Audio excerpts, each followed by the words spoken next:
Magandang oras mga kababayan, mga ka-Golden Boy, magandang araw sa lahat. Meron tayong magandang nasagap na balita dito dahil ang viral news kahapon na si General Torre ay sinibak ni PBBM sa pagiging Chief of PNP ay nagiging viral sensation sa mga DDS dahil nga ay umaapaw kahapon ang mga vlog na kawawa daw si General Torre dahil sa tinanggal ni PBBM dahil umabuso. Well, hindi pala ganon. Sabi ko na nga ba na kapag sinara ng Diyos ang pintuan ay bubuksan naman ng Diyos ang bintana. Kaya ito ang sinasabi ko na hindi natin nababasa ang galaw ni PBBM kasi nga genius. Kaya ito ngayon, takbuhan na ang mga scammer sa DPWH dahil sa merong balitang ililipat si General Torre sa DPWH as Secretary. Lagot na, ito ang balita kurtisi sa atin ng ating kaibigang sa iyong araw. Ito pala ang dahilan kaya tinanggal ni Pangulong Bongbong Marcos si General Torre. Grabe, hindi ko tumatanto. Ilalagay na sa mas mataas na posisyon. Nakatatakutan ng mga mayayamang politiko at mayayamang kontraktor. Totoo ba ito? Mga kaibigan, may napakalaking balita tayong kailangang pag-usapan ngayon. Kung iniisip nyo na sa politika ay sanay na tayo sa mga pasabog, aba, hintayin natin ito. Kasi ngayong araw lang, may nangyari na halos hindi pa nangyayari dati. Isang biglaang galaw mula mismo sa Malacanang. At kung sa tingin mo alam mo na ang buong kwento, teka lang muna dahil sigurado mapapaisip ka kung bakit biglang nagdesisyon si Pangulong Bongbong Marcos na tanggalin sa pwesto si General Nicolas Torre bilang PNP Chief. Ito nga kahapon mga kababayan kinawawa ni Bato tsaka ni Aimee. Kinawawa nitong dalawa si Torre dahil nga sabi ni Bato ay galit siya kay Torre dahil nga ay hinuli ni Torre si Digong at yung kanyang kaibigang pastor. Ganon din si Aimee Marcos, kinawawa nila si Torre pero sabi ko, huwag kayong ganyan kasi hindi nyo nababasa ang galaw ni PBBM dahil si PBBM ay 5 steps ahead dito sa mga bubong politiko na ito.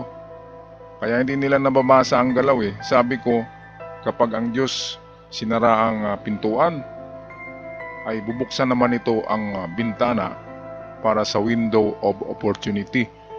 Ngayon, bakit itatalaga ni PBBM? Hindi pa ito final, ito'y chismis pa. Pero ganun na nga ang mangyayari. Itatalaga ni PBBM ang Dragon Slayer to.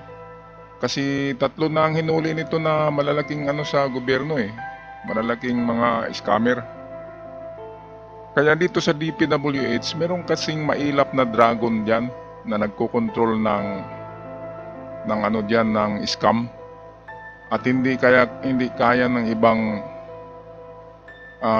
kapulisan, hindi kaya ng kung anumang departamento ng kapulisan natin. Hindi kayang hulihin, tanging si Torre lang ang makakahuli niyan. Isang malaking isda na dragon na nandyan sa DPWH. Kaya ayon sa narinig natin ay ililipat si Torre sa DPWH as Secretary of DPWH para mamanmanan at makontrol itong mga dragon na ito at kapag napatunayan ay huhulihin. Kaya takot na ngayon ang mga mga scammer sa DPWH. At hindi lang yan, yung mga politiko na nasa likod ng scam sa DPWH ay ganon din. Walang sinasanto tong si Torre, mantakin nyo. Si Digong hinuli, isang presidente, di ba? Si Kibuloy hinuli, isang Diyos. Kaya yung mga nasa DPWH at mga politiko na nasa likod ng napakalaking scam na yan na nagpapahirap sa ating bansa ay lagot yan kay Torre. Okay, balik tayo sa video courtesy sa atin ng sa iyong araw.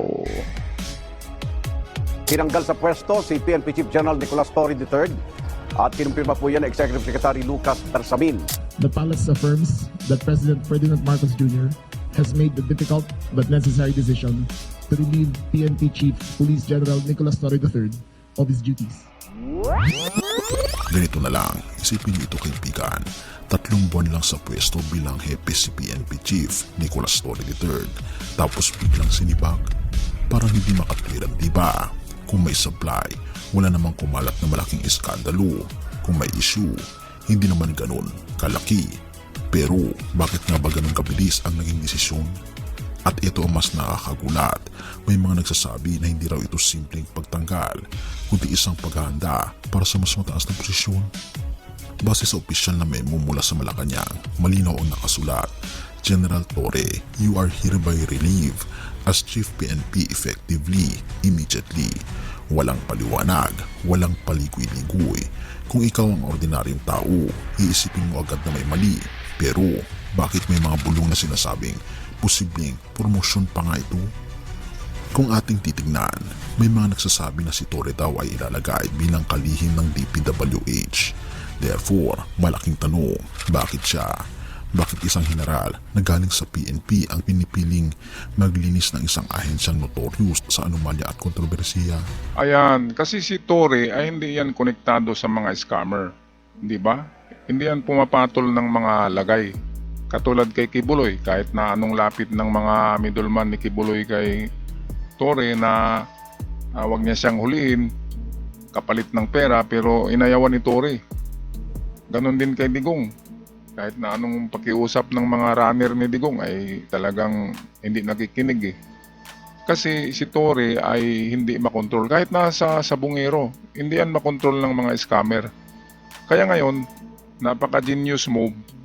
Genius move ni PBBM eh. Ang unang pinalabas nila ay tinanggal ni Torre yung pangalawang malaking ranggo sa PNP, pangalawa kay Torre, para magkaroon kunwari ng isyo na mayroong away-away. Kaya nadali tayo doon eh. Na yung 3-star general, di ba? Na ngayon ay yun na yung chief PNP. Kaya akala ni Bato, sabi nga ni Bato, the last of the Mohican, yung pumalit kay Torre, pero hindi nababasa ni Bato eh. Diyan talaga natin malalaman yung mga utak na napaka-ordinaryo lang, di ba? Sabi ko kahapon, wag ka munang magsaya, Bato, dahil hindi nyo alam ang galaw ni PBBM. Magugulat na lang tayo. Kaya totoo. So ito na ngayon, sinabi ni Lucas Bersamin na ito talagang sekretary ng DPWH. Kasi ang DPWH nga ang pinakamalaking budget sa ating national budget. Kaya kawawa ang Pilipinas kung palaging ninakaw ng DPWH. Ang DPWH ang nag-ano kasi niyan, ang nag-approve ng mga proyekto at budget. Kaya itong mga kontraktor na ang may-ari ay mga kongresista at politiko na mga karamihan diyan ay dami lang na construction firm, pero ang may-ari talaga niyan ay mga politiko. Ito na yung huhulihin ni Torre, kung sino man ang mga ito, para matigil na itong grabe ng pakalaking scam. Kasi ngayong 2026 ay meron na namang bagong budget na bilyones ang DPWH. At baka nanakawin na naman, di ba? Kaya kailangan talaga diyan na palitan yung mga tauhan diyan. At merong magbantay diyan na isang ano rin. Kung merong dragon, ito yung dragon na may 7 ulo. Si General Torre, the Dragon Slayer. Walang pinatawad to eh. Kung sino man ang iuutos diyan na hulihin, kahit malaking ranggo pa sa gobyerno ay hulihin yan. Hindi yan natatakot kahit ganyan lang yan na sabi ng mga DDS ay diwata daw. Kahapon nagdiwang ang mga DDS eh. Ang saya-saya nila na natanggal si Torre. Hindi nila nabasa eh. Hindi nila nabasa ang galaw ni PBBM dahil 3 beses na advance ito. 3 moves advance ang galaw ni PBBM sa laro ng genius game ng utak. Kapag naglalaro ang utak, genius is the king. Kaya doon nabilong si PBBM. Yung hindi natin nababasa ang kanyang galaw. At akala natin kahapon nga ay, naku, kawawa naman si Torre. Baka ilagay yan sa sa mababang pwesto. Hindi pala eh. Diyan talaga nilalagay sa pinakamainit na departamento. Ang napakaraming scammer sa DPWH. Balik tayo kaya sa iyong araw. Sa anomalya at kontrobersiya. Kung kilala niyo si Torre, alam niyo naman, hindi siya natatakot kanino man kung sino ang dapat harapin, politiko man, kontraktor o sindikato. Harapin niya mula pa noong panahon ni FPRRD. May reputasyon na siyang straight shooter. Pero hindi ba't mas delikado kung doon siya ilalagay? Isang general na walang takot, ipapasok sa ahensyang maraming tinatagong kalokohan. Therefore, baka ito na ang master plan ni Pangulong Bongbong Marcos.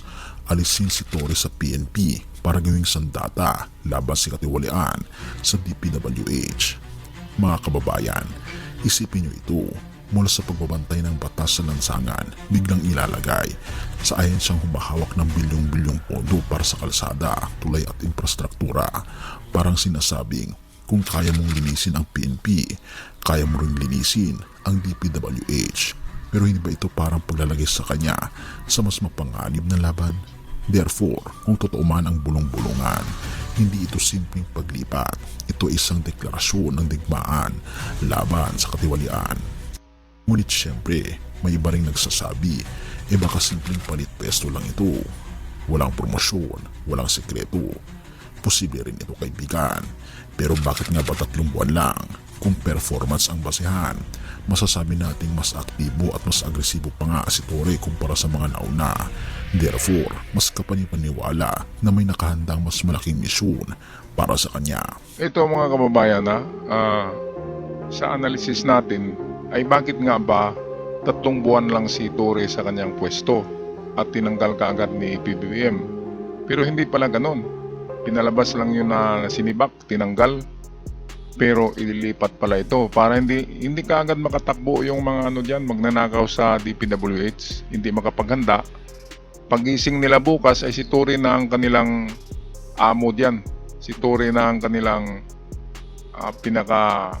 pinaka-ulo sa DPWH at diyan malalagot ang mga magnanakaw. Dahil nga maputol na yung connection nila diyan sa DPWH at malalaman na kung sino yung mga alam na yan ni Lacson kung sino yung mga politiko na nadawit diyan sa napakalaking scam sa DPWH. Ang mahirap diyan, buong nasyon, buong Pilipinas naghihirap kahit sa baha, kahit sa mga kalsada, kahit sa mga tulay na hindi natapos-tapos. Kaya dito sa amin merong tulay dito na tinapos ngayon kasi baka masilip.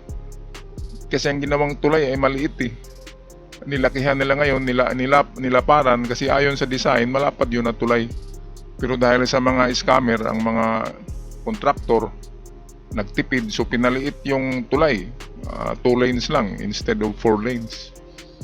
Kaya ito na, ipapatawag nga ni Chis Escudero lahat at kapag walang darating na ipapatawag ay papahuli niya ni Chis Escudero. Magandang galaw yan.